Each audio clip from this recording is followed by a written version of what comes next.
With no money to pay the bills, a mother works overtime at a luxurious hotel and needs to bring her twin daughters. In the middle of a gala event, the girls spot the billionaire owner and shout, "Daddy!" leaving their mother at a loss for words. The sun had barely peeked over the horizon when Sarah opened her eyes, her body still aching from the grueling shift the day before. At 32, she already carried the weight of the world on her slender shoulders. With a resigned sigh, she rose from the makeshift bed on the couch in the tiny living room, casting a loving glance toward the small bedroom where her 4-year-old twin daughters, Emily and Olivia, still slept peacefully. The cramped apartment barely fit the three of them, but it was the home Sarah fought desperately to keep. The peeling walls and worn-out carpet told the silent story of her daily struggles. As she headed to the cramped kitchen, her eyes fell on the crumpled envelope on the table. The eviction notice, delivered the night before, seemed to mock her with its impending threat: 1 week to pay the overdue rent or end up on the streets. Sarah swallowed hard, trying to contain the panic threatening to take over. Working as a housekeeper at the luxurious Golden Star Hotel, she was used to cleaning up after other people's opulence, but her wages barely covered basic necessities. Now, with this ultimatum, she felt cornered, like a trapped animal with no way out. As she prepared a simple breakfast, toast with butter and the last bit of milk from the almost empty fridge, Sarah couldn't help but let her mind drift to the events that had led her to this point. A single mother, since discovering her pregnancy, she had faced the father's abandonment and society's silent judgment. Each day was a battle, each month a war to keep a roof over their heads and food on the table. The sound of giggles and hurried footsteps interrupted her somber thoughts. Emily and Olivia tumbled into the kitchen like two little hurricanes of pure energy, their brown hair tousled and identical smiles lighting up their faces. Despite being twins, each had her own distinct personality. Emily, the natural leader, always ready for a new adventure, and Olivia, the quiet dreamer, with a gentle heart and observant eyes. Mommy, can we go to the park today?" Emily asked, her green eyes sparkling with anticipation.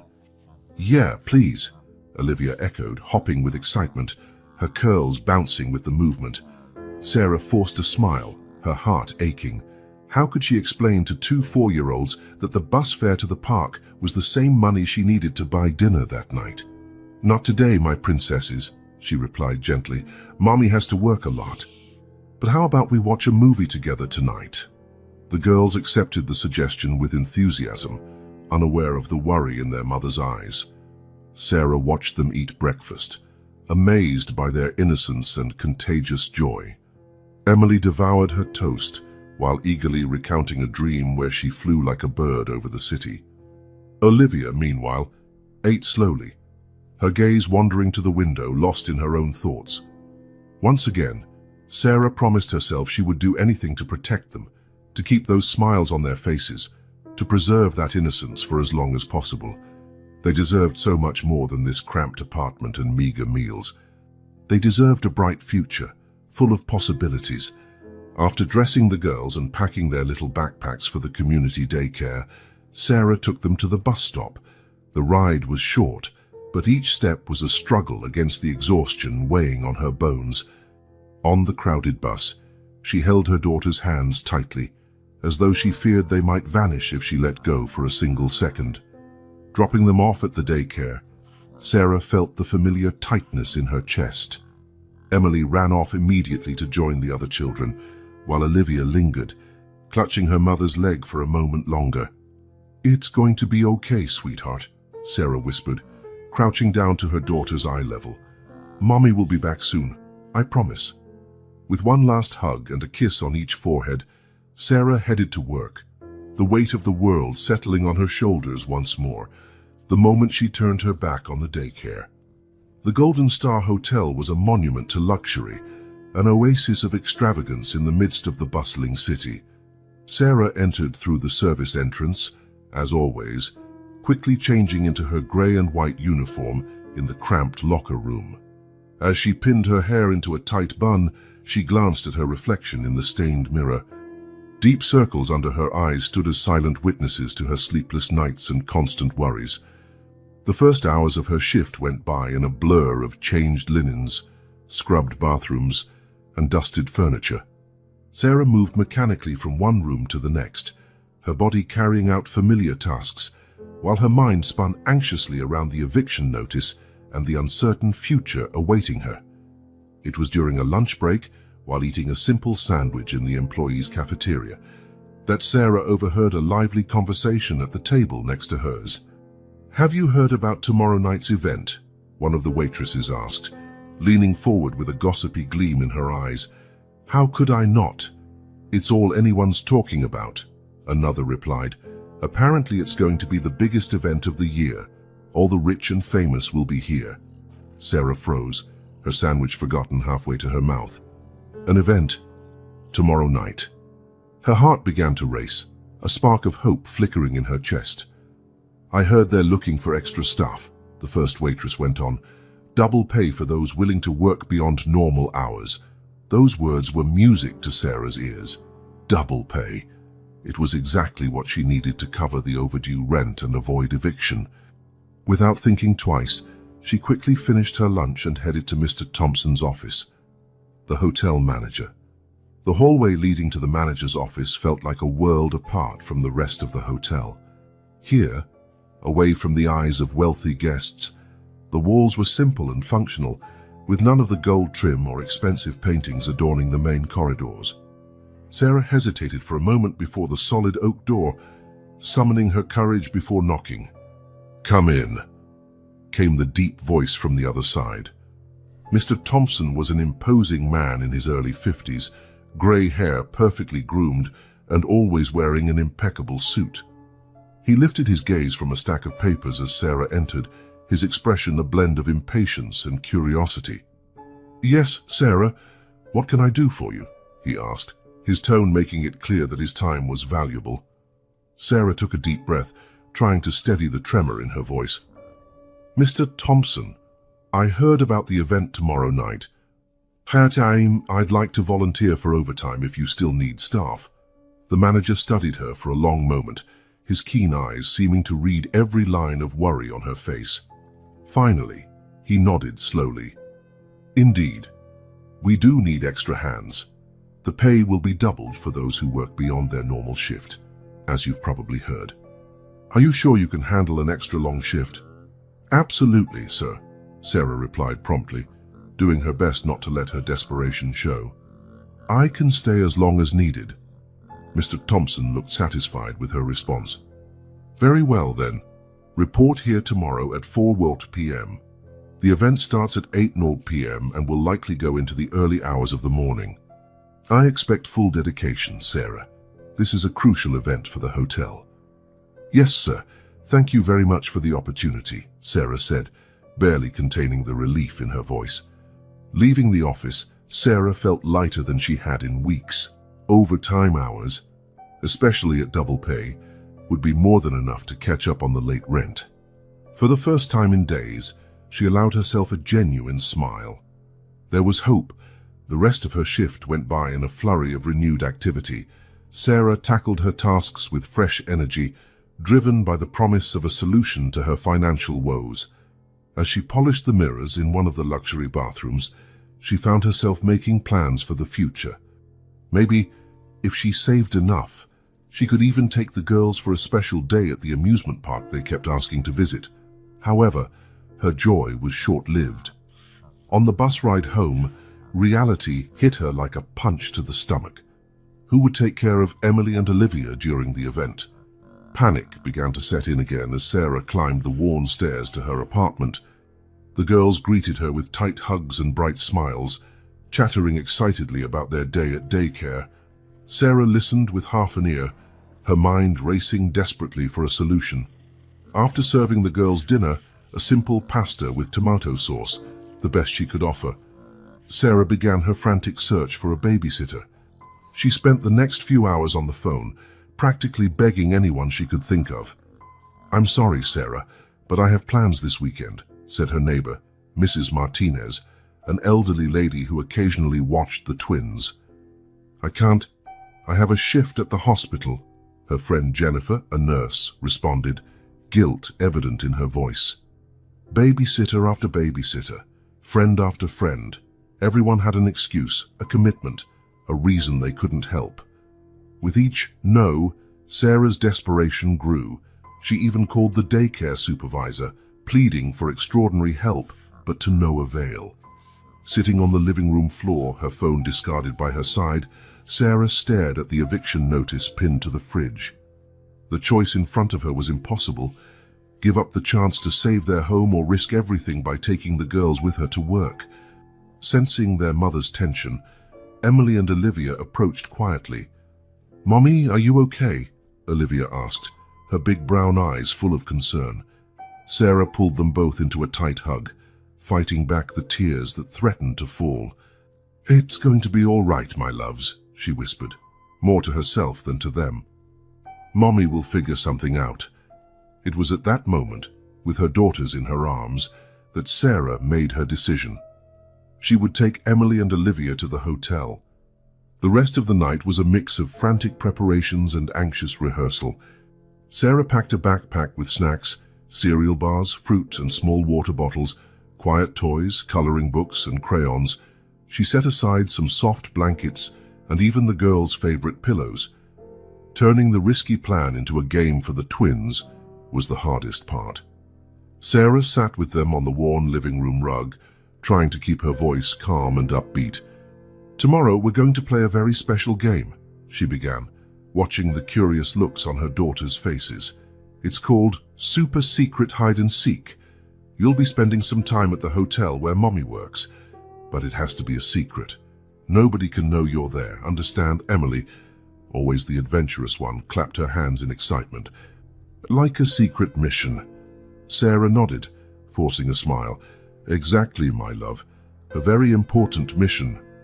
Olivia, on the other hand, seemed more hesitant. "But why does it have to be a secret, Mommy?" Sarah's heart ached at the innocent question. How could she explain adult problems to a 4-year-old?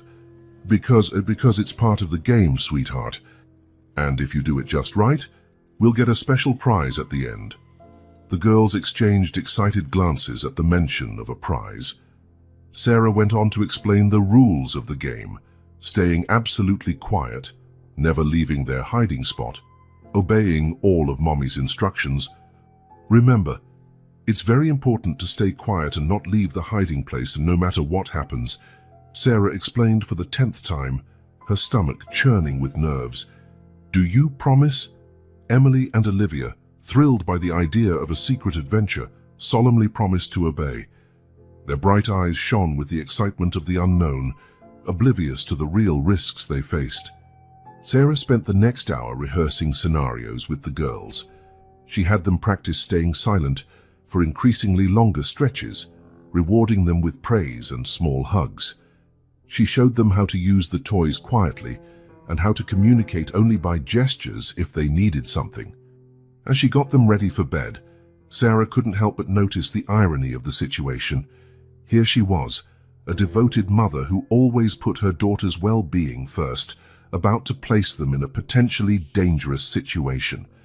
Guilt gnawed at her, but the alternative, losing their home, leaving her girls without a roof, was simply unthinkable.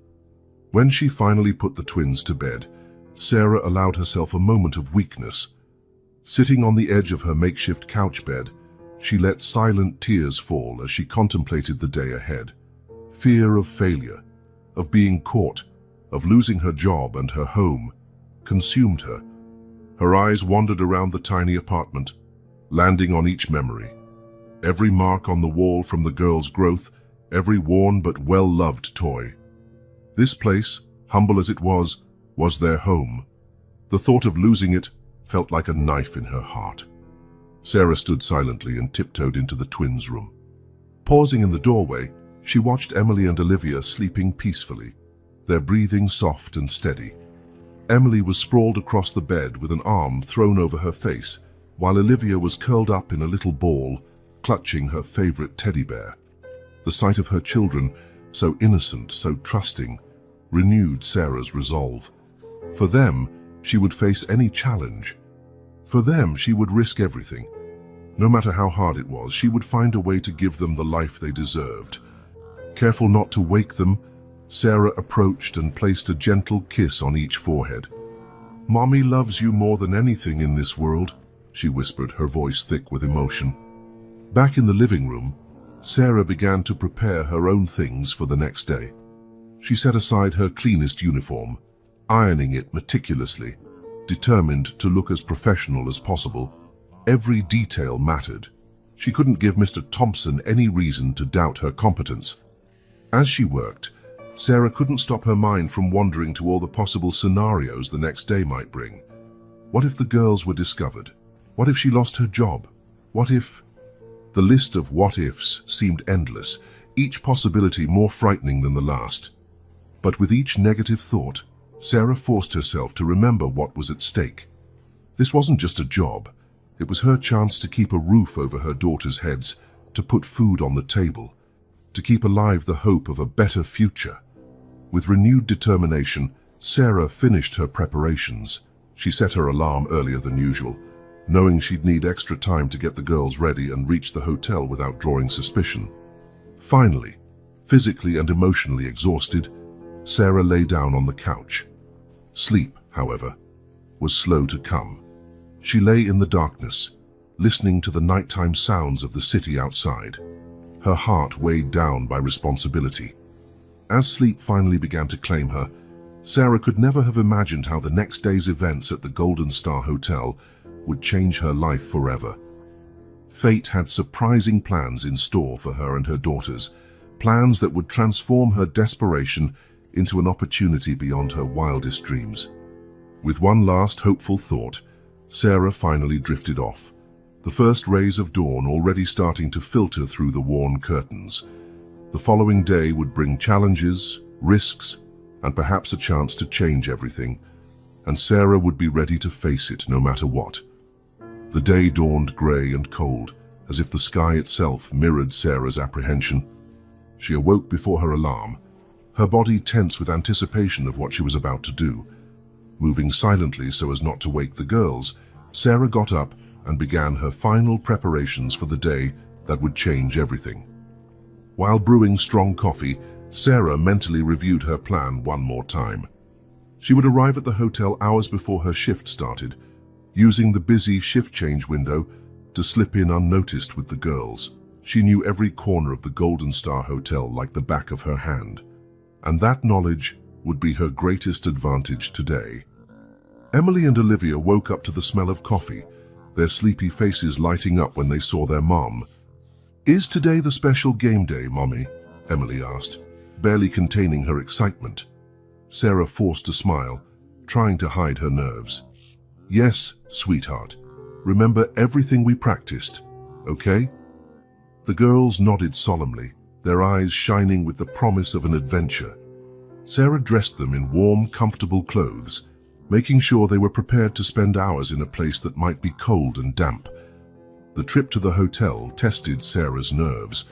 Every curious glance from a fellow bus passenger felt accusatory, as if everyone knew what she was about to do.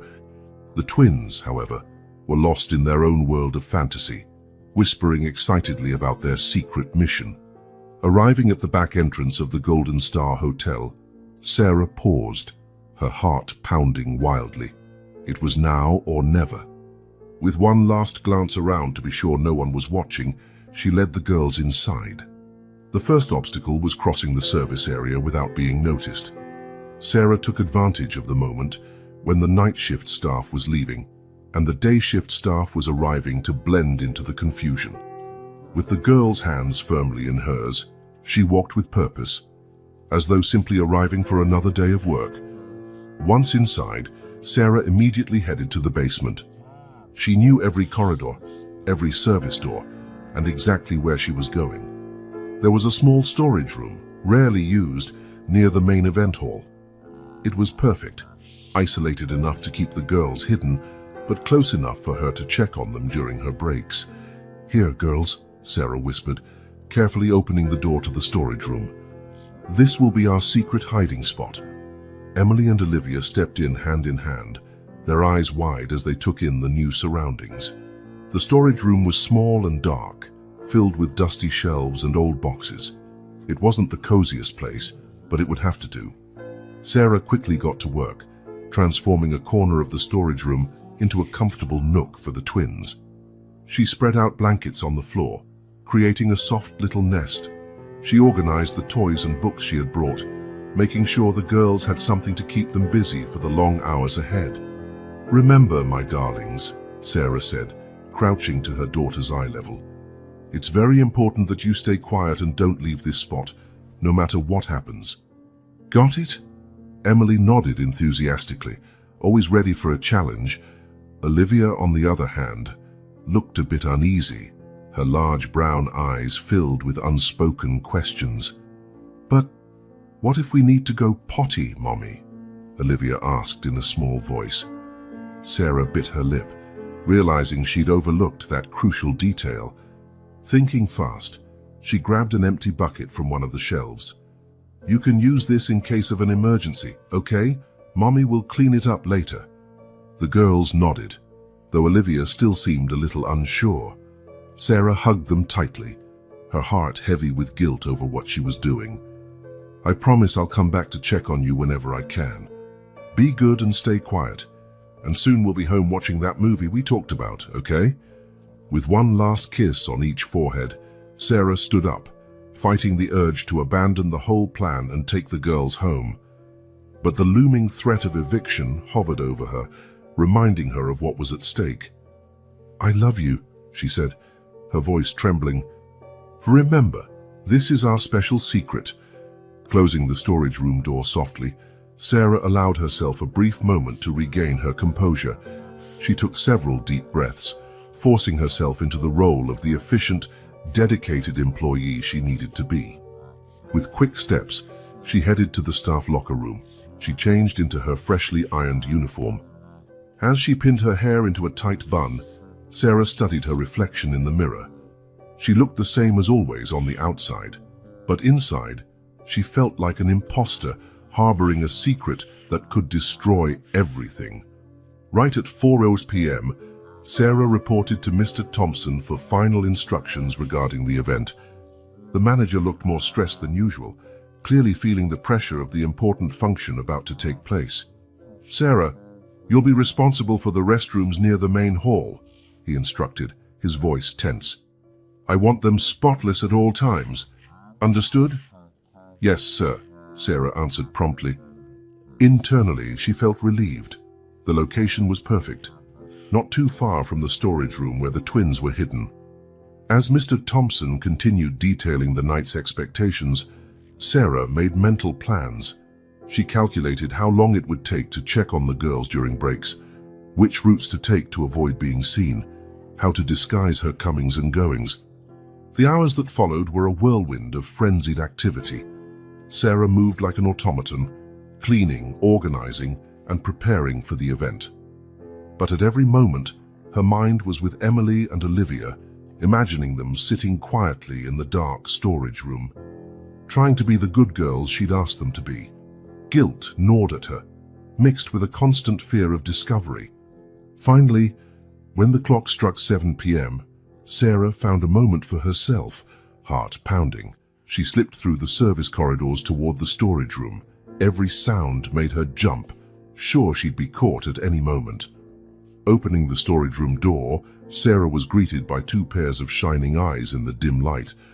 "Mommy," the girls whispered in unison, visibly relieved to see her. "Are you okay, my darlings?" Sarah asked softly, hugging them tightly. Emily nodded excitedly. "We're being super quiet, Mommy. It's like we're real spies." Olivia, however, looked a little pale. "I'm a bit hungry," she admitted timidly. Sarah's heart clenched. She quickly took out some of the snacks she'd packed and handed them to the girls. "Here, eat these. I'll try to bring something more filling later, okay?" After making sure the girls were comfortable and reminding them how important it was to stay hidden, Sarah reluctantly prepared to leave. "I'll come back as soon as I can," she promised, giving each one a kiss. Closing the storage room door behind her, Sarah leaned against it for a moment, fighting back tears. What was she doing? It was crazy, It was dangerous. It was necessary.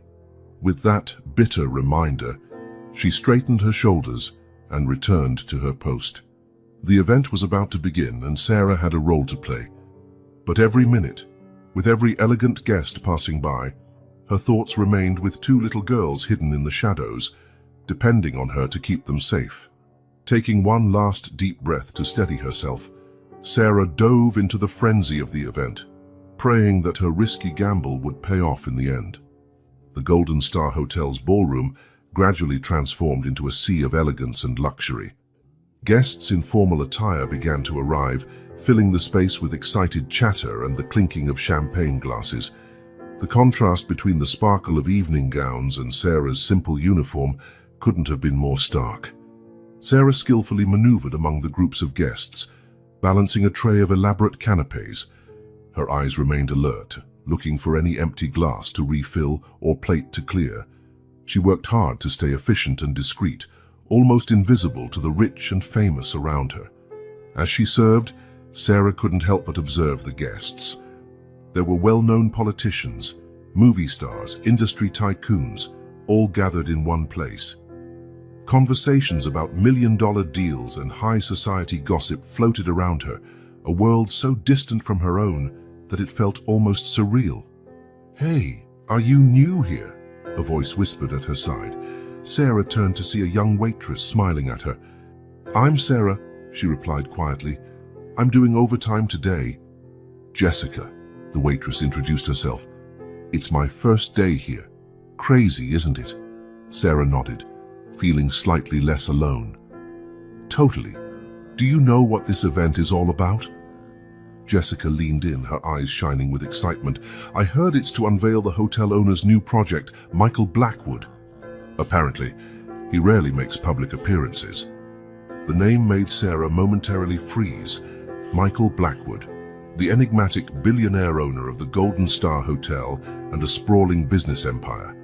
She'd heard stories, some painting him as a brilliant entrepreneur, others as a ruthless playboy. Is he actually going to be here tonight?" Sarah asked, trying to sound casual.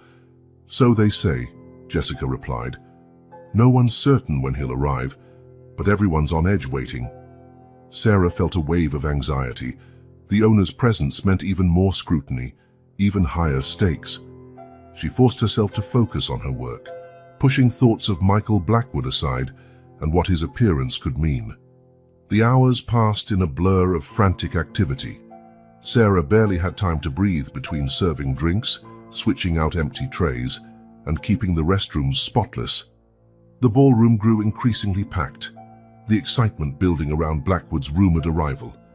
In a rare moment of calm, Sarah leaned against a wall, her legs aching from constant movement. Her thoughts immediately turned to Emily and Olivia. It had been hours since she'd last checked on them. Were they okay? Still quiet and hidden. Fear and guilt consumed her. "Hey, Sarah," Jessica appeared by her side again. "Are you all right? You look a bit pale." Sarah forced a smile. "I'm fine, just a little tired. It's a long event." Jessica nodded sympathetically. "I know what you mean. Hey, I heard Blackwood should be here any minute. Things are going to get even busier." As if on cue, a ripple of excitement spread through the room. Sarah saw several guests turn toward the main entrance, craning their necks for a better look. "I think that's him," Jessica whispered, her eyes wide with anticipation. Sarah felt her heart race. She knew she should get back to work, but her feet seemed glued to the floor. For the first time that night, she allowed herself to look directly at the ballroom's entrance. A tall, well-dressed man entered, immediately drawing every gaze. Michael Blackwood was even more striking in person than in the rare photos Sarah had seen. His perfectly tailored suit screamed wealth, but it was his presence that truly commanded attention. He moved with a confidence that bordered on arrogance, his dark eyes scanning the crowd with a calculated look. For a brief moment, those eyes landed on Sarah. It was only for a second, but she felt as if he could see right through her, as though he could read all her secrets. She quickly lowered her gaze, her heart pounding. "Get back to work!" Mr. Thompson's sharp voice cut through the air. making Sarah jump. She quickly grabbed a tray of champagne and circulated the room again, carefully avoiding looking in Blackwood's direction. The rest of the evening passed in a whirlwind. With Blackwood's arrival, the event seemed infused with renewed energy. Sarah barely had a moment to think, let alone slip away to check on the girls. Every time she neared the door leading to the service corridor, her heart constricted with worry. In one particularly hectic moment, while restocking the bar, Sarah heard a sound that made her blood run cold. It was distant, almost drowned out by the noise of the party, but she was certain of what she'd heard: a child's cry. Her first instinct was to run to the storage room, but she forced herself to stay calm. Panicking now would only attract attention. With her hands trembling, she continued her work, ears straining for another sound. "Sarah," Mr. Thompson's voice startled her. "I need you to restock the towels in the main restrooms. Now." Sarah nodded mechanically, her mind in turmoil. She needed to check on the girls, but she couldn't defy a direct order. Heart heavy, she headed to the restrooms, silently praying Emily and Olivia were okay. As she replaced the towels with automatic motions, Sarah couldn't help overhearing a conversation between two elegantly dressed women touching up their makeup. "Did you see how distracted Blackwood looked?" one of them commented. "He barely paid attention to the mayor's speech."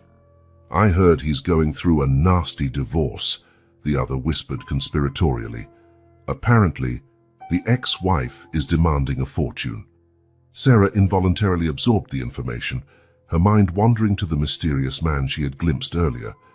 It was strange to think that someone so powerful and wealthy could have personal troubles like anyone else. Finishing her task, Sarah rushed back to the main hall. She needed to find a way to check on the girls, and fast. Anxiety was starting to consume her, making it harder and harder to maintain her facade of calm efficiency. That was when she saw her chance. A large group of guests was moving toward the terrace for what appeared to be an important speech. In the commotion, she could slip away for a few minutes unnoticed. With her heart in her throat, Sarah slipped through the service corridors, moving as quickly as she dared. Reaching the storage room door, she hesitated, afraid of what she might find inside. "Emily." "Olivia," she whispered, opening the door slowly. The silence that greeted her was deafening. Sarah stepped into the dark room, her heart pounding so hard she thought it might be heard from outside.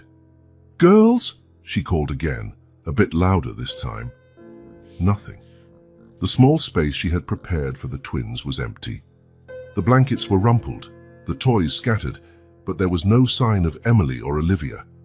The panic Sarah had been holding at bay all night finally exploded. Her daughters were gone, lost somewhere in the massive hotel packed with strangers, and she had no idea where to start looking. Legs trembling, Sarah leaned against the wall, fighting for breath. What had she done? How could she have been so irresponsible? And now, how could she find her daughters without revealing her secret and losing everything? The bright lights and music from the event felt like they were mocking her, so close yet a world away from her despair. Sarah knew she had to go back, that her absence would soon be noticed. But how could she pretend everything was fine when her world was crumbling? With one last desperate look at the empty storage room, Sarah closed the door, her mind racing.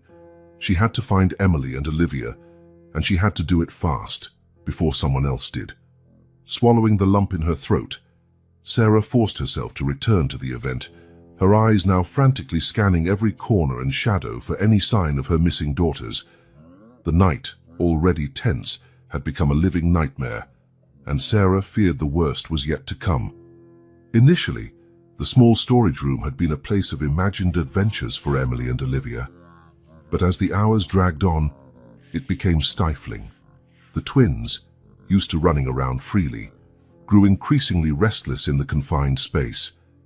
Emily, always the bolder of the two, was the first to voice her discontent. "Olivia," she whispered, her eyes shining with a mischievous idea, "what if we just peek outside for a minute?" Olivia hesitated, recalling the promise they'd made to their mother. "But Mommy said we have to stay here," she responded, her voice trembling a bit. "It'll be just a minute," Emily insisted, persuasion in her tone. "We'll be back before Mommy even notices. It'll be an adventure." The word adventure made Olivia's eyes widen with both fear and excitement. After a moment of indecision, she nodded shyly. Carefully, Emily cracked open the storage room door and peeked out. The corridor was empty.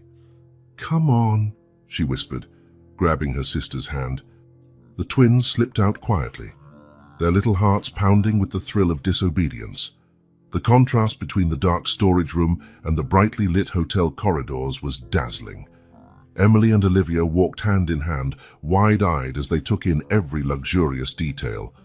The plush carpets underfoot, the hallway walls lined with elegant artwork, the crystal chandeliers that seemed to pour liquid light, all looked like a fairy tale come to life.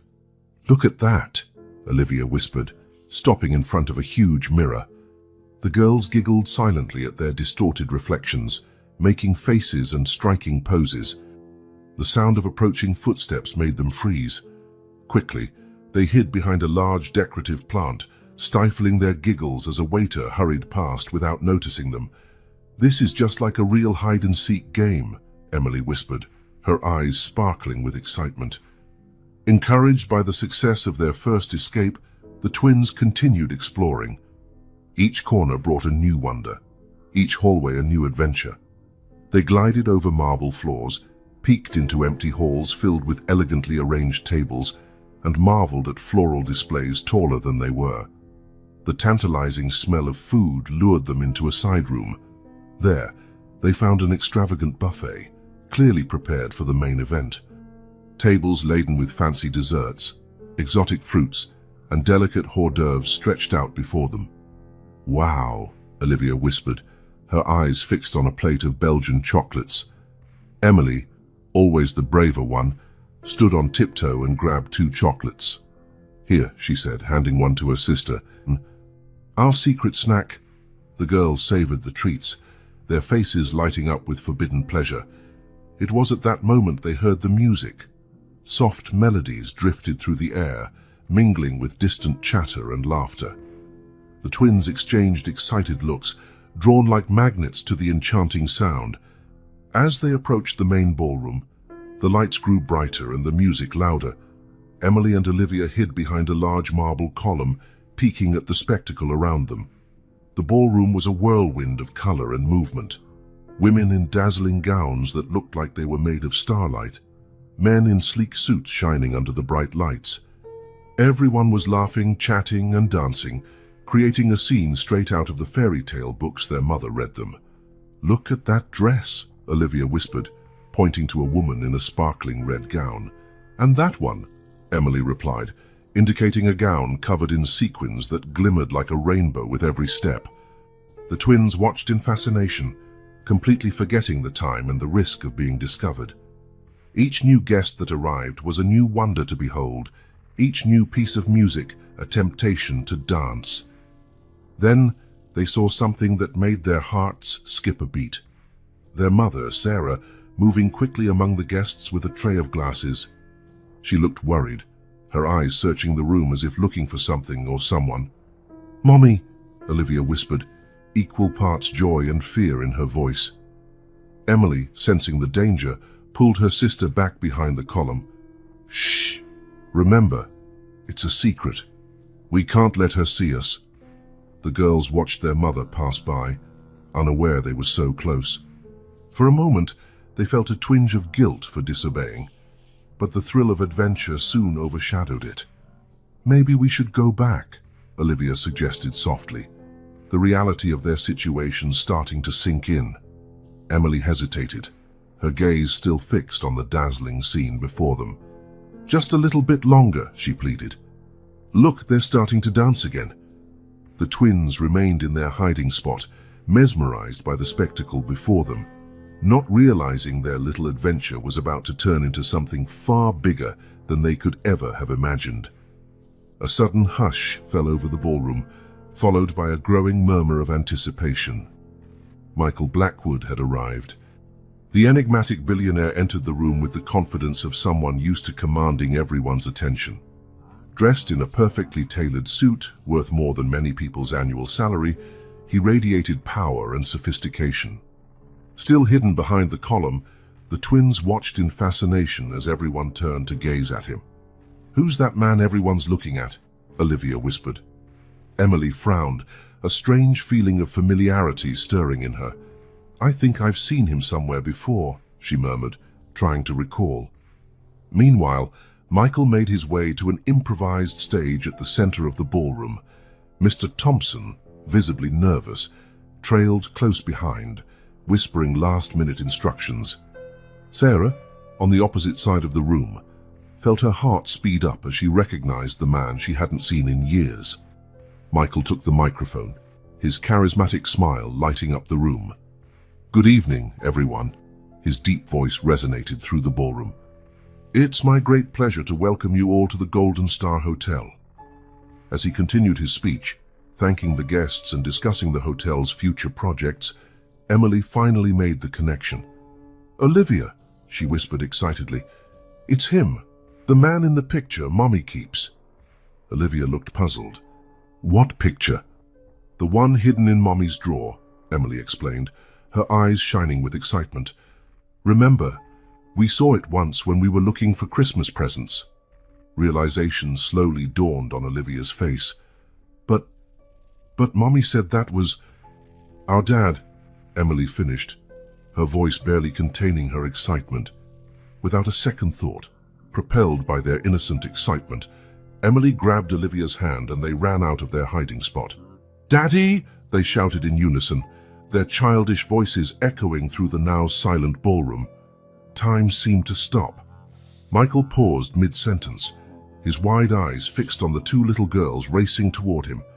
Sarah, who had been serving champagne to a group of guests, dropped her tray, the sound of shattering glass dramatically piercing the silence. For a moment, no one moved. Then, as if a spell had been broken, chaos erupted. Guests began murmuring among themselves, some pulling out their phones to capture the surreal moment. Flashes went off all around, illuminating the scene like a storm of lightning. "This is a scandal," exclaimed an elderly woman, her pearl necklace trembling with indignation. "Who are these children?" asked a businessman, adjusting his glasses for a better view. Standing on the stage, Michael stared at the girls, then at Sarah, his face a mask of shock and confusion. Sarah, for her part, felt as though the ground had disappeared beneath her feet. Her most carefully guarded secret had been exposed in the most public, dramatic way possible.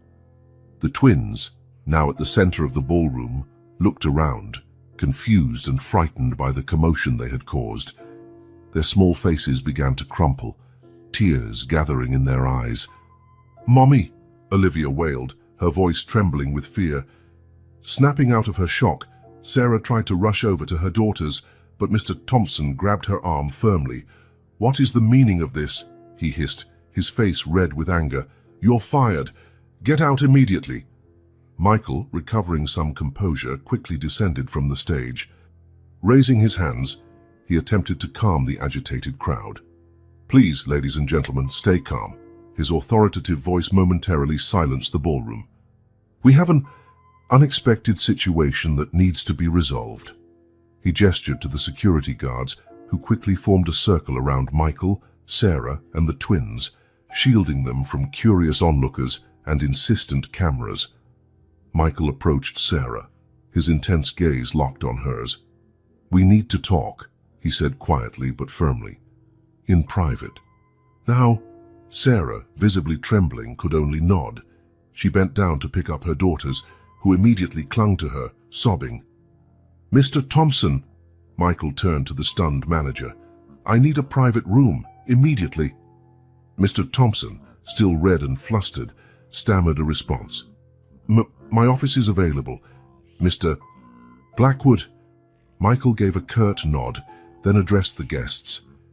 "I apologize for the inconvenience. Please continue to enjoy the evening. I'll return shortly to clarify everything." With that, he motioned for Sarah and the girls to follow him. As they left the ballroom, protected by security, the murmuring resumed with renewed vigor. Wild theories and speculation spread among the guests, each more scandalous than the last. Carrying her tearful daughters, Sarah followed Michael's brisk pace, her heart pounding so loudly she was sure everyone could hear it. Years of secrets and lies were about to come crashing down, and she had no idea how to explain it all. As they left the chaos behind, Sarah realized her life and her daughters was about to change forever. Whatever happened behind that office door would decide their future. With one last glance at the mayhem they left behind, Sarah followed Michael, bracing herself to face the consequences of her past choices. Mr. Thompson's office, usually a sanctuary of order and control, now felt far too small to contain the tension in the air.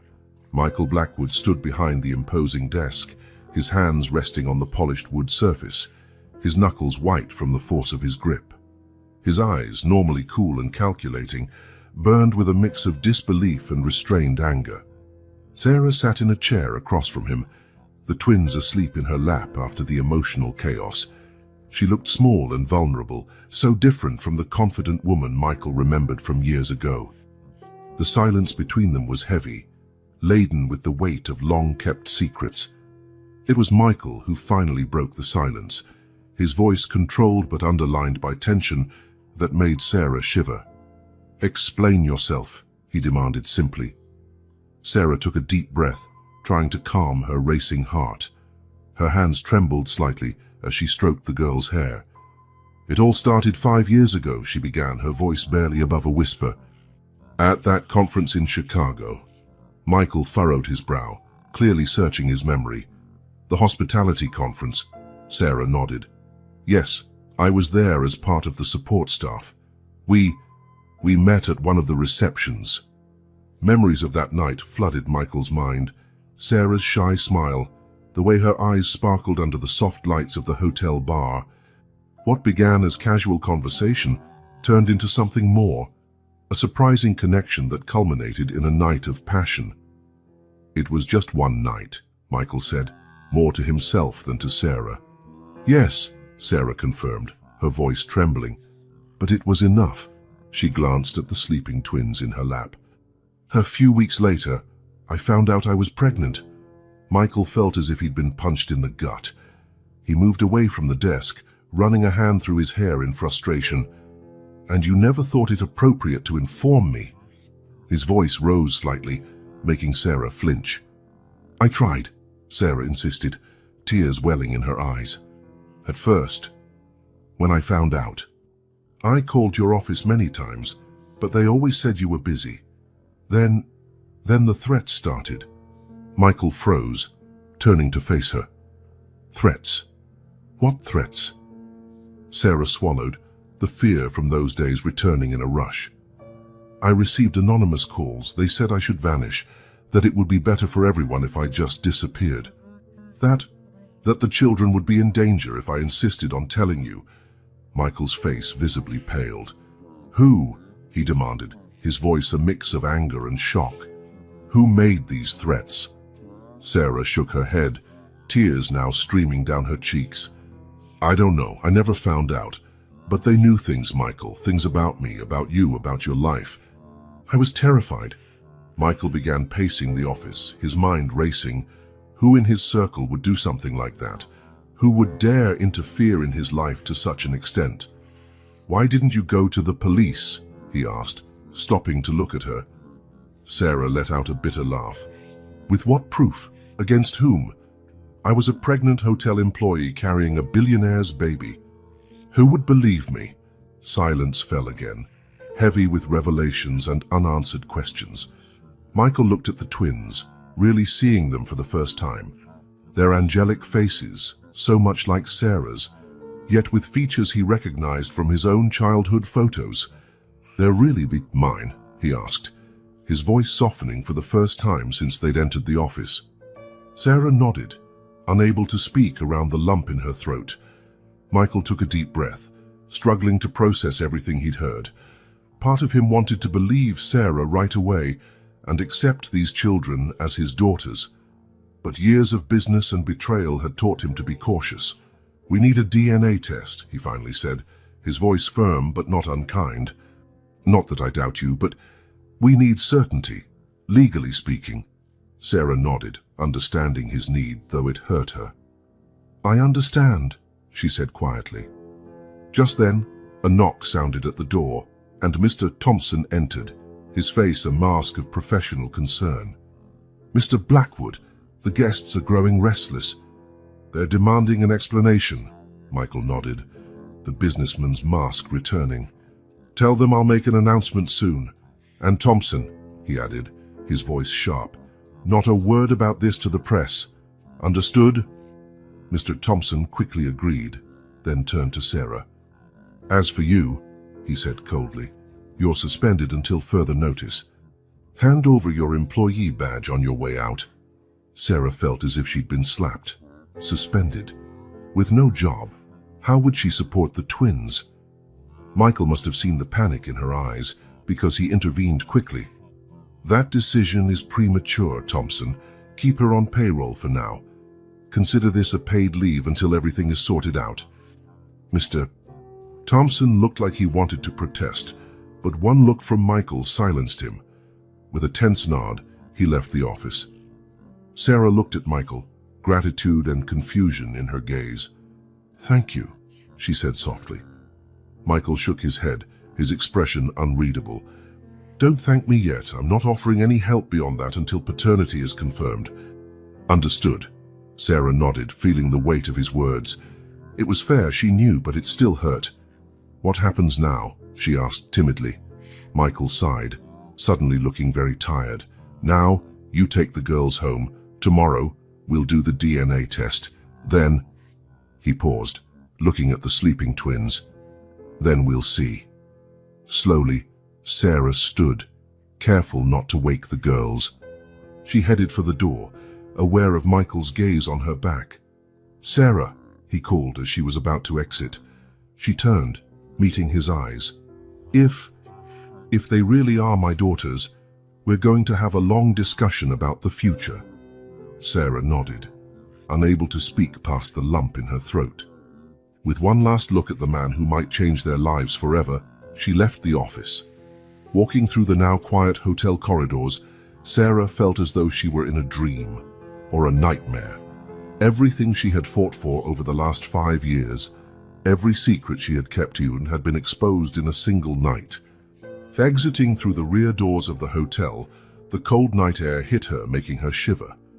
The streets were deserted, broken only by the distant hum of traffic.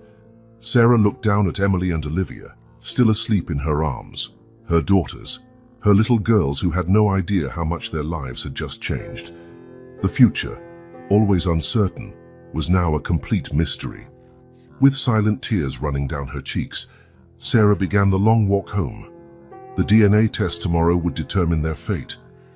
But for now, all she could do was hold her daughters close and pray that somehow things would turn out all right. While the Golden Star Hotel continued to shine in the night, hosting the now tense gala filled with speculation, Sarah walked through the city's dark streets, her sleeping twins in her arms. The contrast between the luxury she'd left behind and the cold reality awaiting her at home was painfully clear. Once back in her tiny apartment, Sarah gently laid Emily and Olivia on the bed they shared. The girls stirred slightly but did not awaken, exhausted from the night's events. Sarah sat at the edge of their bed, watching her daughters sleep. The peace on their faces stood in sharp contrast to the storm brewing in her own heart. How would she explain any of this to them tomorrow?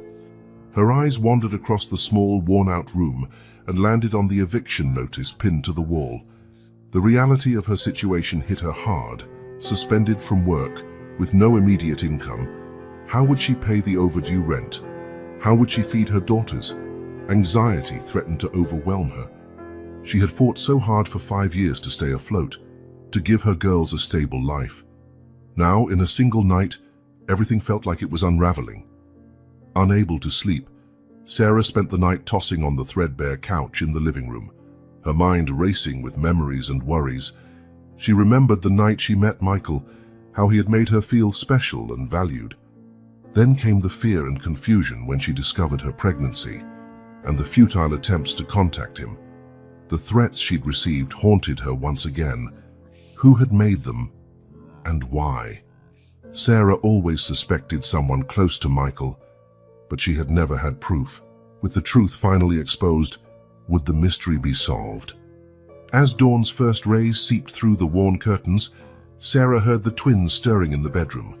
Taking a deep breath, she prepared for the difficult conversation she had to have with them. Emily was the first to come into the living room, rubbing her sleepy eyes. "Mommy, what happened last night?" Olivia followed close behind, clutching her favorite teddy bear. "Why was everyone so mad?" Sarah pulled them both into a tight hug, fighting the tears threatening to fall. "Come here, my loves. Mommy needs to talk to you about something very important." Sitting on the couch, the twins looked at her with a mix of curiosity and apprehension. Sarah took a deep breath, choosing her words carefully. "Remember the man you saw last night? The one who was talking on the stage?" The girls nodded in unison. "Well, that man, he's your father," Sarah said gently, watching her daughters closely for their reaction. Emily frowned, confused. "But, Mommy, you said our dad went away." "I know, sweetheart, and in a way it was true. He didn't know about you until last night." Olivia, always the more sensitive of the two, clutched her teddy bear tighter. "He didn't want us." Sarah's heart broke at the question. "No, my love, it's not that. It's complicated. But now he knows about you, and I'm sure he'll want to get to know you." The questions kept coming, each one more difficult to answer than the last. Sarah did her best to explain the situation in a way that 4-year-olds could understand, but she herself was still struggling to process it all. Meanwhile, in his luxurious penthouse apartment, Michael Blackwood was having his own sleepless night. He paced back and forth in his private office, an untouched glass of whiskey in hand. A father. He might actually be a father to twin girls. The thought was both terrifying and strangely exciting. Michael had always been a man laser-focused on his career, on building his empire. Serious relationships, family, children, all of it had seemed distant, something he might consider in some vague future. And now, out of the blue, he could have 2 4-year-olds. He picked up his phone, dialing his trusted lawyer's number. "John, sorry for calling at this hour, but I need you to arrange a DNA test today. It's urgent." After settling the details, Michael poured another glass of whiskey, this time taking a long sip. His emotions oscillated between anger that this had been kept from him for so long and a growing curiosity about the girls. What were their personalities like? What did they enjoy doing? Had they inherited anything from him besides possible physical traits? Morning found both Sarah and Michael exhausted, but eager to see what the day would bring. The DNA test was just the beginning. Depending on the results, their lives would change forever. Sarah gathered the twins, dressing them in their nicest clothes for the visit to the clinic. She wasn't sure what to expect, but she wanted them to look presentable, whatever the outcome. Michael, for his part, straightened his tie for the 10th time, staring at his reflection in the mirror. Outwardly, he appeared the same as ever, but inside, he felt utterly transformed. As they each prepared to leave, from opposite corners of the city, Sarah and Michael shared the same thought. Nothing would ever be the same again. The DNA test was about more than confirming paternity. It was a turning point in their lives. For Sarah, it signaled the end of years spent guarding her secret alone, but it also came with the fear of the unknown. How would Michael react if the test was positive? Would he want to be part of the girls' lives? What if he didn't? For Michael, the test opened the door to a whole new world. If it came back positive, he would need to reevaluate every aspect of his life. Was he ready to be a father? How would he balance his career with the demands of 2 young children? Both of them knew that, regardless of the results, there was no going back. The secret had been exposed, and they would have to deal with the consequences, whatever they might be. With one last look at their respective reflections, Sarah and Michael set out to face the day that would change their lives forever. The future was uncertain, but one thing was clear. The long-hidden truth was finally coming to light, ushering in a new chapter in both their lives. Morning arrived with a blend of apprehension and hope. Sarah woke early, her eyes heavy from a restless night. Gently, she woke Emily and Olivia, helping them dress in their best outfits. The girls, sensing their mother's tension, were unusually quiet. "Where are we going, Mommy?" Olivia asked, her voice small and hesitant. Sarah forced a reassuring smile. "We're going to see a special doctor, sweetheart. He's going to do a quick test on you." "Will it hurt?" Emily asked, her eyes wide. "No, my love. It's just a swab on your cheek. It'll be over in a flash, I promise." The trip to the private clinic was silent. Sarah held the twins' hands tightly, as though afraid they might disappear. Upon arriving, a professionally polite receptionist guided them to a luxurious waiting room. Michael was already there, his immaculate suit a stark contrast to Sarah and the girls' more modest clothes. He gave a brief nod, his eyes flicking between Sarah and the twins with a mix of curiosity and guardedness. The test itself was, indeed, quick and painless.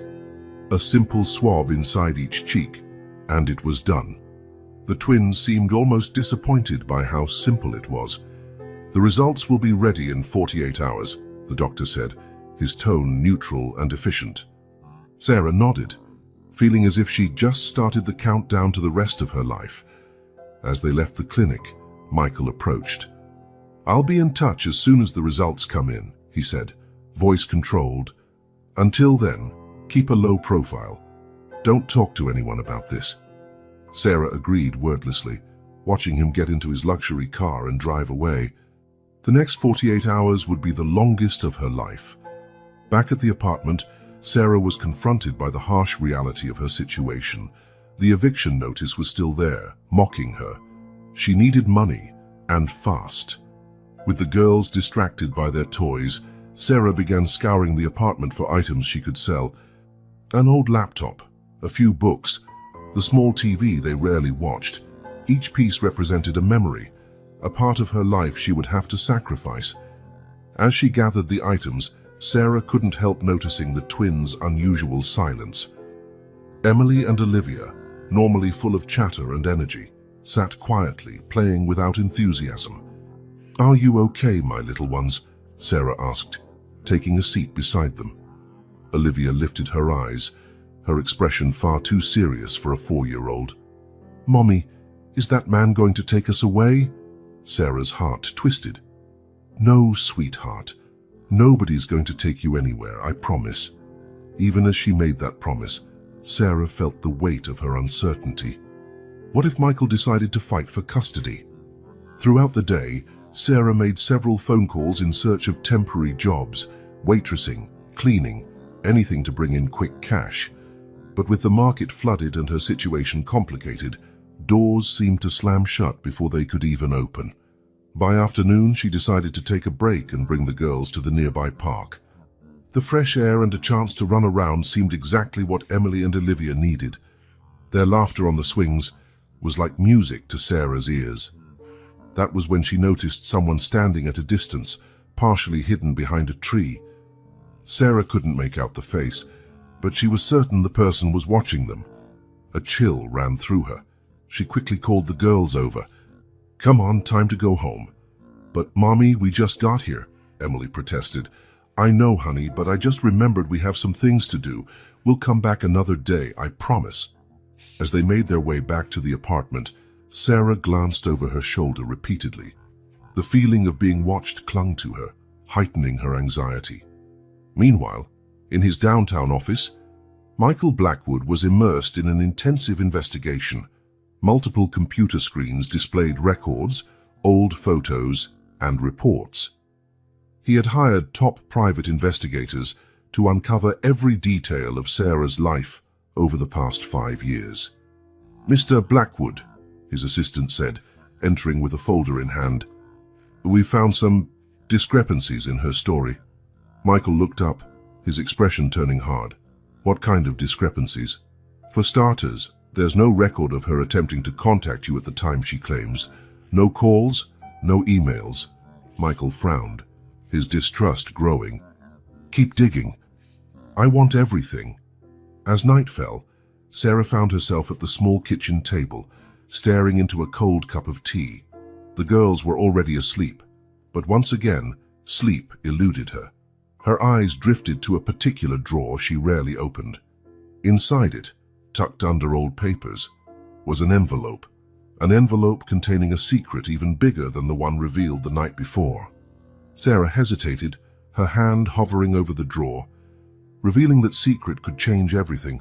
It might explain the inconsistencies Michael's investigation would likely uncover, but it could also jeopardize everything. With a heavy sigh, she withdrew her hand. Not yet. She needed to wait, to see how things unfolded with the DNA test. Looking out the window, Sarah once again noticed a figure in the shadows, watching her building. Fear mingled with a strange sense of familiarity. Who was that person? And why did she feel she had seen them somewhere before? The next few hours dragged on, each minute weighed down by uncertainty. Sarah knew that once the test results arrived, her life would never be the same. She could only hope she had the strength to face whatever fate had in store for her and her daughters. With one last glance at the drawer holding her deepest secret, Sarah headed to bed, knowing that sleep would once again be a luxury she couldn't afford. The waiting continued, and with it, the tension that threatened to consume her. The 3 days following the DNA test were pure torture for Sarah. Every time the phone rang or an email arrived, her heart leaped, thinking it might be the life-changing results. Sensing their mother's anxiety, the twins were quieter than usual, their curious eyes following Sarah around the tiny apartment. On the morning of the 3rd day, the call finally came. It was Michael's assistant, her voice cold and professional. "Miss Williams, Mr. Blackwood would like to see you in his office at 2 p.m. to discuss the pending results." Sarah felt her stomach churn. "So, the results are in. Mr. Blackwood will discuss all details in person," came the evasive reply. After hastily arranging for a neighbor to watch the twins, Sarah put on her best outfit, a slightly faded pencil skirt and a carefully ironed white blouse. Looking at herself in the mirror, she barely recognized the anxious woman staring back. The bus ride to the city center, where Michael's towering office building was located, felt endless. Sarah watched the urban scenery flash by, her mind a whirlwind of fears and possibilities. Fate decided to throw another twist her way just as she stepped off the bus, a single block from her destination. The mysterious figure she had noticed over the past few days suddenly appeared, blocking her path. "Sarah," the voice was familiar, dredging up long-buried memories. Sarah froze, her eyes widening in recognition. Claire, Michael's former personal assistant, stood before her. The years had not been kind. Worry lines marred her once flawless features, and there was a fragility in her stance that Sarah didn't recall. "We need to talk," Claire said urgently. "Before you see Michael." Confused and uneasy, Sarah allowed Claire to lead her to a nearby cafe. They took a secluded table, the buzz of other customers providing a veil of privacy. Claire took a shaky breath, her hands trembling around her coffee cup. "Sarah, I need to confess something I've been carrying for 5 years." Sarah's heart pounded. "What are you talking about, Claire?" "It was me," Claire whispered, voice barely audible. "I'm the one who kept you away from Michael 5 years ago." The world seemed to stop. Sarah felt like she'd been punched in the stomach. "You? But why?" Claire lowered her gaze, shame etched into every line of her face. "I had orders from Michael's father." The revelation hit Sarah like lightning. Michael's father, the patriarch of the Blackwood family, was notorious for his ruthless business practices and obsession with protecting the family name. "He found out about you two," Claire continued. "About the night you spent together in Chicago. He was afraid of a scandal, something that could tarnish Michael's reputation and the family business." Rage rose inside Sarah. "So you decided to ruin my life, threaten me and my daughters?" Claire shook her head frantically. "No, never threats. I just diverted your attempts to reach him, blocked your emails, filtered your calls.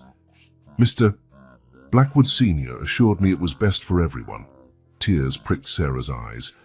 5 years of struggle, loneliness, fear, all because of a man she had never met, who had decided she was not good enough for his son. Why are you telling me this now? Sarah asked, her voice shaking. Because I can't live with the guilt anymore, Claire said, tears now spilling down her cheeks. When I saw the news about what happened at the gala, I realized how much damage I'd caused. Sarah, I'm so sorry. Truly. Sarah sat in silence for a long moment, absorbing all she had just heard.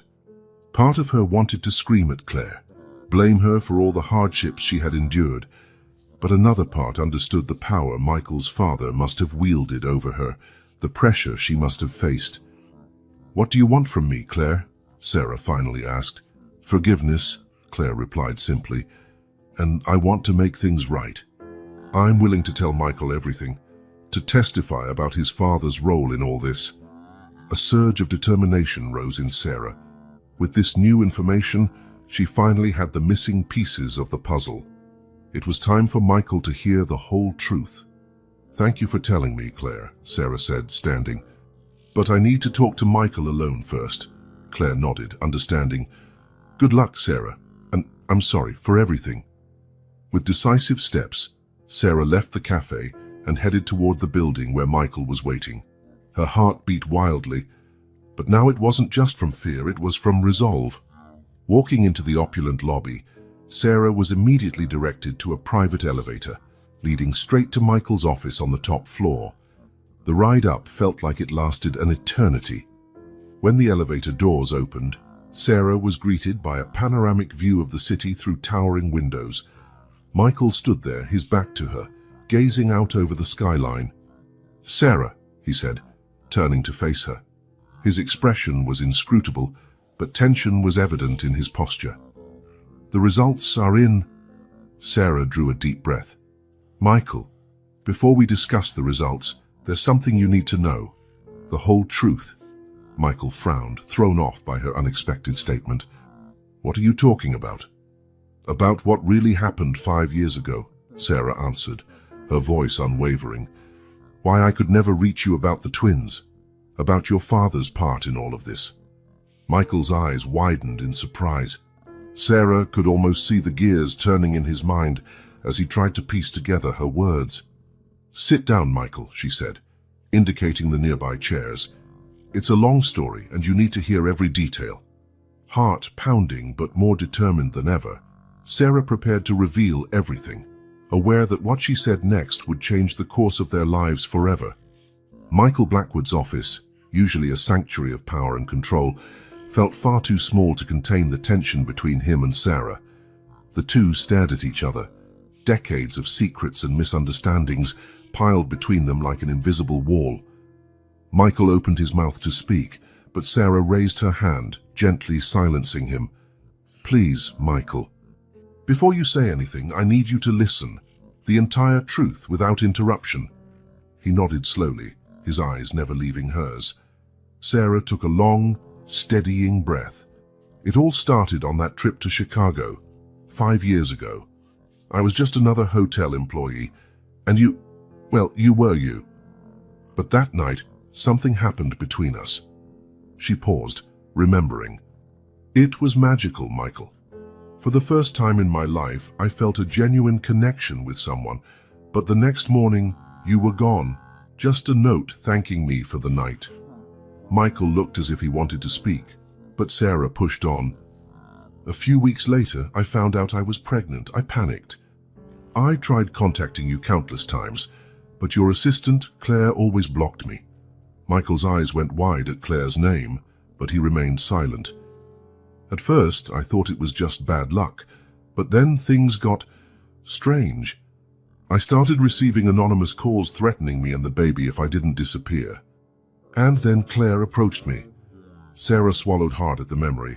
She offered me a large sum of money to vanish, saying it was best for everyone, that a scandal would ruin your career and the company's reputation. Michael stood abruptly, striding toward the window. His rigid posture betrayed how rattled he was. But the worst part, Sarah continued, her voice trembling, was when Claire mentioned your father. She said he was behind it all, that he would do anything to protect the Blackwood family legacy. Michael turned around, shock and disbelief etched into his features. My father, he knew. Sarah nodded sadly. According to Claire, he orchestrated everything. The threats, the bribe, whatever it took to keep me away from you. I didn't take the money, Sarah added quickly, but I was terrified. I feared for my unborn twins, so I did the only thing I thought would protect them. I disappeared. Michael sank back into his chair, his mind clearly reeling from the revelations. Why didn't you go to the police? He asked, voice hoarse. Sarah gave a bitter laugh. And say what? That the powerful patriarch of the Blackwood family was threatening me. Who would believe me, an employee pregnant with a billionaire's baby? I had no proof, just Claire's word against your father's. Silence descended on the office again, heavy and oppressive. Michael seemed torn, his expression swinging from anger to confusion to pain. All these years, he finally said, his voice low and intense, all these years, and my own father. At that moment, a knock sounded at the door. Michael's secretary entered, carrying an envelope. Mr. Blackwood, the DNA test results just arrived, she announced, handing him the envelope before discreetly leaving. Michael stared at it for a long moment, then opened it with slightly trembling hands. His eyes scanned the document, and Sarah held her breath, her heart pounding in her chest. Finally, Michael looked up, his expression a tumultuous mix of emotions. It's positive, he said simply. I'm their father. Sarah exhaled a breath she hadn't realized she was holding. She had always been certain, but hearing the confirmation released a wave of relief and, at the same time, a fresh surge of anxiety about what it meant for their future. Michael stood again, facing the window. I was engaged at the time, he said, almost to himself. That night in Chicago, it was a moment of weakness. I felt guilty for months. Turning to Sarah, he added, the engagement didn't work out. We ended it a few months later. But if I'd known, if I had any idea you were pregnant, what would you have done, Michael? Sarah asked softly. Married me out of obligation. Raised the girls in secret. Frustration flickered in his eyes. I don't know, but I would have done something. Anything would be better than this. He waved a hand vaguely, as if to encompass the entire complicated situation. I'm sorry, he said, regret evident in his voice. I'm sorry I wasn't there for you, or for them. If I could go back, but we can't, Sarah interrupted gently. What's done is done. The question now is, what do we do from here? Michael moved closer, taking a seat beside her. For the first time since she'd arrived, the invisible wall between them seemed to thin. I want to meet them, he said, voice determined. I want to be part of their lives if you'll let me. Tears welled in Sarah's eyes. They deserve to know their father, she agreed. But, Michael, this won't be easy. You've missed years of their lives. I know, he said, nodding. I'm prepared to do whatever it takes, therapy, patience, whatever you think is best. They sat in silence for a moment, both lost in thought. What about your father? Sarah finally asked, worry clear in her voice. Michael's expression hardened. I'll deal with him. What he did is unforgivable. He'll have no role in the girls' lives unless you decide otherwise. Sarah nodded, grateful for Michael's understanding. Sarah, he said softly, I know asking for forgiveness isn't enough. What happened to you, what my family did, is inexcusable. But I hope that in time we can build something new, for the girls' sake.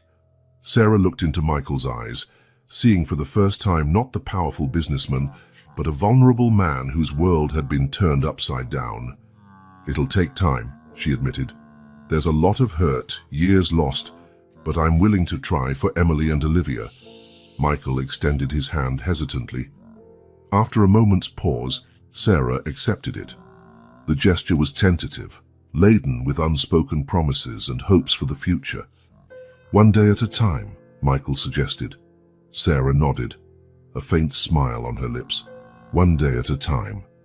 As the sun began to set over the city, casting a golden glow through the office windows, Sarah and Michael remained seated, hands still clasped. The path ahead would be long and fraught with challenges, but for the first time in 5 years, there was hope. Hope for healing, for forgiveness, and perhaps for a family united. The truth had come to light, and with it, the promise of a fresh start. The tense silence that followed this revelation was broken by the soft buzz of Michael's phone. He answered, speaking only a few brief words before turning back to Sarah, his expression gentler than she had ever seen. "Sarah," he began, cautious, "I know nothing can make up for all the lost years, but I'd like to offer immediate financial support for you and the girls." Sarah felt a lump forming in her throat. After years of struggling, the offer was tempting, but it also made her feel vulnerable. "Michael, Please," he interrupted gently. "It's not charity. It's the least I can do as their father." After a moment, Sarah nodded. "Thank you. That would help a lot." With that hurdle crossed, they found themselves facing an even bigger challenge, telling the truth to Emily and Olivia. "They're so little," Sarah sighed. "How do we explain something so complicated?" Michael frowned thoughtfully. "Maybe we can keep it simple. Tell them I was away, and now I'm back to meet them." Sarah shook her head. "I don't want to start our relationship with a lie, even if it's well-intentioned. Maybe we just say there was a misunderstanding, and now it's been cleared up." They spent the next hour working out how best to approach Emily and Olivia, agreeing to meet in a neutral setting the following day for the big introduction. As they talked, Sarah found herself sharing stories of the twins' early years, their first smiles, Emily's first steps, Olivia's late-night fussiness, and the moments of pure joy amid sleepless nights. Michael listened intently, eyes shining with a mix of wonder and regret for the time he had missed. "They sound incredible," he murmured. I can't wait to know them better." "It's going to take time," Sarah reminded him gently. "They don't know you, Michael. This is a huge change for them." He nodded. "I know. I'm willing to go at their pace. I just want the chance to be the father they deserve." Sarah felt gratitude for his patient approach. "We need to take it slowly," she emphasized. "Their well-being has to come first." "Absolutely," Michael agreed. "We'll do whatever it takes for Emily and Olivia." Late in the day, a new idea seemed to spark in Michael's mind. He looked hesitant, but finally spoke up. "Sarah," he said, choosing his words carefully, "I know you were unfairly suspended from the hotel. I'd like to offer you your job back. In fact, I'd like to offer you a promotion." Sarah blinked in surprise. "A promotion?" Michael nodded. "Assistant hospitality manager. I know you have the experience and the skills, and it might help with your financial situation. You deserve this on your own merit." For a moment, Sarah was speechless. It was a generous, unexpected offer. I don't know what to say." "Say you'll think about it," Michael said with a slight smile. "No rush, but the offer stands." By the time they said their goodbyes, hours had passed. The office, once a battleground of emotion, now felt lighter, filled with possibility. "So tomorrow at the park," Sarah confirmed as she rose. Michael nodded. "At 10 o'clock. I'll be there." As Sarah reached the door, Michael called her name one last time. "Sarah!" She turned, meeting his gaze. "Thank you," he said softly, "for not giving up, for giving this a chance." Sarah offered a small smile. "It's the least we can do for them."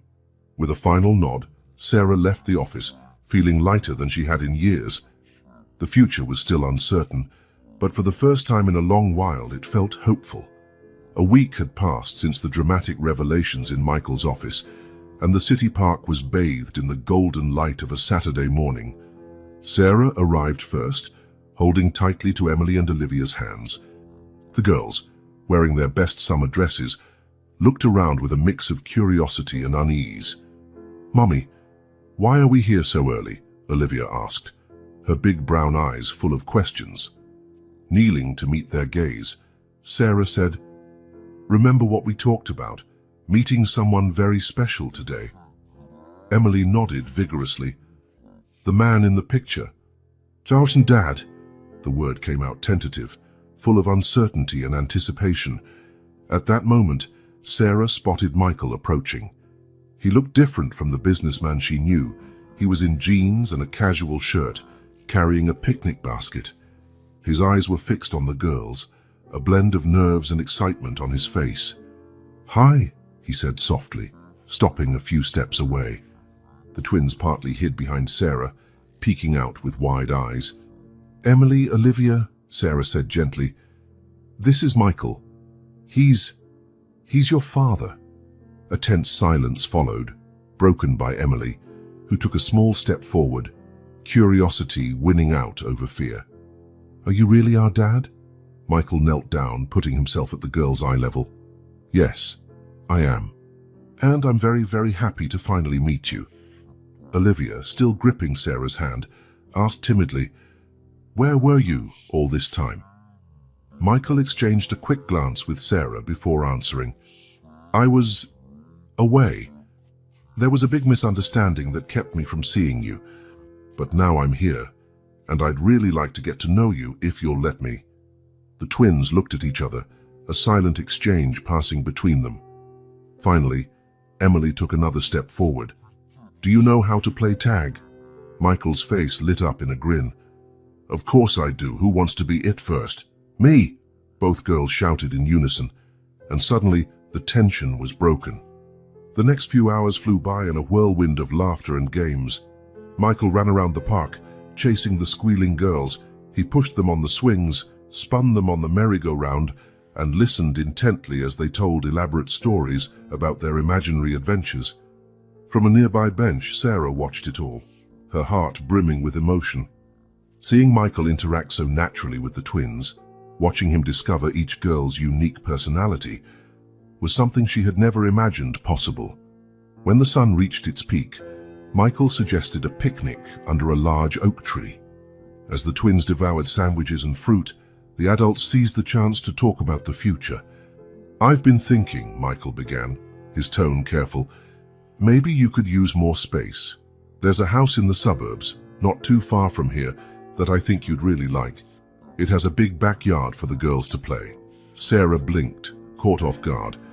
"Michael, that's very generous, but I'm not sure we're ready for such a big move." He nodded in understanding. "Fair, of course, it's just a suggestion. I don't want to rush anything, but I want you all to be safe and comfortable." "What do you think, girls?" Sarah asked, turning to them. "Would you like a new house with a big backyard?" Emily and Olivia exchanged excited looks. "Could we have a swing set in the backyard?" Emily asked. Michael laughed. "Absolutely. Maybe even a tree house if you want." The girls squealed in delight, already dreaming up new adventures in their would-be home. "I was also thinking," Michael continued, "we could plan some regular family activities. Maybe a park day every Sunday, or a movie night at home." Sarah smiled, touched by his effort to form bonds with the girls. "I think that's a wonderful idea." "They'd love it, wouldn't you?" Olivia, who was listening intently, asked, "Michael, are you going to live with us in the new house?" An awkward silence settled over the group.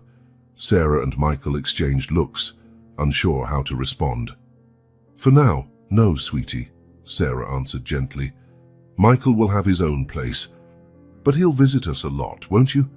Michael nodded firmly. "Of course, anytime you want." The girls seemed satisfied with that answer, quickly returning to their excited chatter about the imagined new backyard. Taking advantage of a quiet moment while the twins played nearby, Sarah turned to Michael. "About the promotion you offered?" Michael looked at her expectantly. "Yes, I accept," Sarah said with a smile. "I think it'll be good for me and for the girls to show them the value of hard work." Michael returned her smile. "I'm really glad to hear that. I'm sure you'll do an amazing job." As the afternoon wore on, It became clear the twins were thoroughly taken with the idea of having Michael in their lives. They bombarded him with questions, wanted to show off their playground tricks, and insisted he carry them on his shoulders.